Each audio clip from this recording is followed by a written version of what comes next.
Oke, di video ini saya akan membahas tentang perkembangan teori atom. Pertama-tama, saya akan membahas dari kata atom terlebih dahulu. Atom, apa sih itu atom? Oke, mungkin kalian pernah mendengar kata atom, entah itu pada bom atom atau kacang atom. Jadi, apa sih sebenarnya atom itu? Kata atom itu berasal dari bahasa Yunani, dari kata atomos, yang berarti tidak dapat dipotong ataupun sesuatu yang tidak dapat dibagi-bagi lagi. Pemikiran tentang atom ini sudah ada sejak abad ke-5 oleh filsuf Yunani bernama Demokritus. Ia mengemukakan bahwa semua materi terdiri dari partikel yang sangat kecil dan tidak terlihat, yang dinamakan atomos. Lalu, pemikiran tersebut menjadi dasar dari penemuan tentang atom berikut. Oke, di sini saya bakal buat timeline perkembangan teori atom, dari mulai teori atom John Dalton, lalu berlanjut ke Thomson, kemudian Rutherford, selanjutnya Niels Bohr, dan yang terakhir yaitu mekanika kuantum. Oke, saya akan mulai dari teori atom Dalton terlebih dahulu. Pemikiran tentang atom ini berlanjut pada tahun 1808 oleh ilmuwan asal Inggris bernama John Dalton. Ia merumuskan beberapa postulat tentang atom, yaitu materi terbentuk dari unit paling terkecil yang bernama atom. Selanjutnya, atom pada suatu unsur yang sama memiliki sifat, ukuran, massa, dan komponen penyusun yang sama. Atom-atom dari unsur yang tidak sejenis mempunyai sifat yang berbeda. Selanjutnya, suatu senyawa terbentuk dari atom yang terdiri lebih dari satu unsur. Dan yang terakhir, reaksi kimia hanya melibatkan pemisahan, penggabungan, atau penyusunan ulang atom. Reaksi kimia tidak membentuk atau menghancurkan suatu atom. Penemuan tentang atom ini telah menjadi landasan dalam perkembangan ilmu kimia, di mana sebelumnya Demokritus hanya menjelaskan atom berdasarkan pemikirannya saja, sedangkan Dalton dapat menjelaskannya melalui pendekatan yang saintifik. Ternyata, pemikiran tentang atom ini tidak hanya sampai pada John Dalton. Teori tentang atom ini dikembangkan kembali oleh fisikawan asal Inggris bernama Thomson. Thomson melakukan percobaan sinar katoda. Percobaan dilakukan dengan menembakkan sinar katoda di dalam tabung hampa udara. Di luarnya terdapat dua lempeng logam bermuatan positif atau katoda dan muatan negatif atau anoda yang dihubungkan dengan sumber tegangan. Percobaan tersebut menunjukkan bahwa sinar katoda terbelok ke arah lempengan besi yang bermuatan positif. Hal itu menunjukkan bahwa terdapat partikel yang bermuatan negatif yang dinamakan elektron. Akibat dari penemuannya, Joseph John Thomson memperoleh hadiah Nobel dalam bidang fisika pada tahun 1906 atas penemuannya tentang elektron. Model dari atom milik J.J. Thomson ini diilustrasikan seperti roti kismis, di mana elektronnya berupa kismis pada roti dan rotinya berupa atom yang memiliki muatan positif.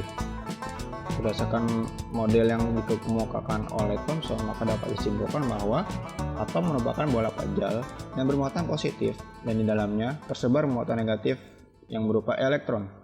Elektron-elektron menempel pada bola bermuatan positif yang seragam atau homogen. Selanjutnya, perkembangan atom ini dikembangkan kembali oleh Rutherford. Pada tahun 1910, seorang murid dari J.J. Thomson di Universitas Cambridge dapat menjawab kekurangan dari teori Thomson ini. Ia bersama rekannya Hans Geiger dan mahasiswanya Ernest Marsden melakukan percobaan penembakan sinar alfa pada lempengan logam emas tipis. Saat ditembakkan sinar tersebut, sebagian besar sinar diteruskan menembus lempengan dan sebagian kecilnya dibelokkan. Terdapat beberapa sinar yang dibalikan kembali dari arah datangnya sinar. Hal tersebut mengagetkanlah mereka. Lalu, mereka menyimpulkan bahwa sebagian besar ruang dalam atom adalah ruang hampa, yang dibuktikan dengan sebagian besar sinar alfa menembus lempengan emas yang berupa sinar positif. Muatan positif atom terpusat pada atom yang terletak di tengah yang dibuktikan terdapat beberapa sinar yang dibalikan.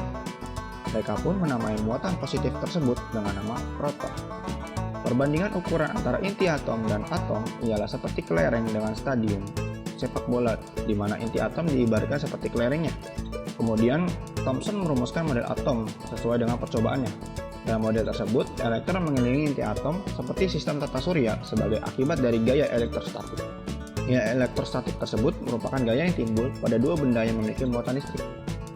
Namun, teori ini terdapat kelemahan yang tidak dapat dijawab oleh Rutherford. Rutherford tidak dapat menjelaskan mengapa elektron yang mengelilingi inti atom tidak jatuh ke inti. Berdasarkan prinsip fisika klasik, suatu partikel yang bergerak akan memancarkan energi, dan pada saat energi tersebut habis, elektron tersebut tentunya akan jatuh ke inti. Namun, tidak demikian pada atom. Pada akhirnya, pertanyaan tersebut dapat terjawab oleh ilmuwan asal Denmark bernama Niels Bohr. Niels Bohr melakukan eksperimen terhadap spektrum atom hidrogen. Eksperimen tersebut menghasilkan gambaran dari kedudukan elektron dalam suatu atom, di mana elektron mengelilingi inti atom pada atom atau kulit tertentu, seperti gambar berikut. Elektron dapat berpindah dari suatu kulit ke kulit yang lain disertai penyerapan atau pemancaran sejumlah energi. Jika satu elektron akan berpindah dari kulit yang lebih luar ke kulit yang lebih dalam, maka akan memancarkan sejumlah energi, berupa energi foton. Begitupun sebaliknya. Hal ini telah menjawab pertanyaan sebelumnya yang mengatakan bahwa elektron tidak dapat jatuh ke inti. Tentunya elektron tidak dapat jatuh ke inti karena elektron menempati suatu orbit, di mana jika dia ingin berpindah orbit, maka dia harus melepaskan atau menerima sejumlah energi. Akibat dari penemuannya, Niels Bohr mendapatkan hadiah Nobel pada tahun 1922 atas teorinya yang dapat menjelaskan spektrum dari atom hidrogen. Namun teori ini hanya dapat menjelaskan pada spektrum atom hidrogen saja, tidak dapat menjelaskan untuk atom yang memiliki elektron lebih dari satu. Selanjutnya, kita akan menuju ke teori atom yang terakhir, yaitu mekanika kuantum. Model mekanika kuantum berkembang dari ilmuwan asal Prancis bernama Louis de Broglie, yang menyatakan bahwa elektron bukan hanya sebagai partikel, melainkan sebuah gelombang. Ini menjadi permasalahan ketika Niels Bohr menjelaskan bahwa keberadaan elektron dalam suatu orbit dengan memperlakukannya sebagai partikel, padahal posisi pada suatu gelombang tidak dapat ditentukan. Kemudian, fisikawan asal Austria bernama Erwin Schrödinger dapat menjelaskan posisi suatu elektron dalam atom. Dengan mengembangkan prinsip kebolehjadian dari Heisenberg, yang menyatakan bahwa elektron terletak pada daerah dengan kebolehjadian terbesar terdapatnya elektron atau disebut orbital, serta teori de Broglie yang telah disebutkan sebelumnya, maka Schrödinger dapat menentukan keberadaan suatu elektron dengan memperlakukannya sebagai gelombang melalui perhitungan matematis yang sangat rumit. Schrödinger dapat menentukan kebolehjadian keberadaan elektron pada daerah tertentu melalui suatu fungsi gelombang yang disebut C. Hasil kuadrat dari fungsi gelombang C kuadrat menentukan distribusi elektron pada suatu atom secara 3 dimensi atau yang kita sebut dengan orbital. Model ini berbeda dari model Bohr, di mana model Bohr menyatakan posisi suatu elektron secara pasti. Sedangkan pada model mekanika kuantum, kita akan lebih sering menggunakan kata orbital atau tempat kebolehjadian adanya elektron dibandingkan kulit. Berikut contoh orbital seperti yang telah digambarkan berikut.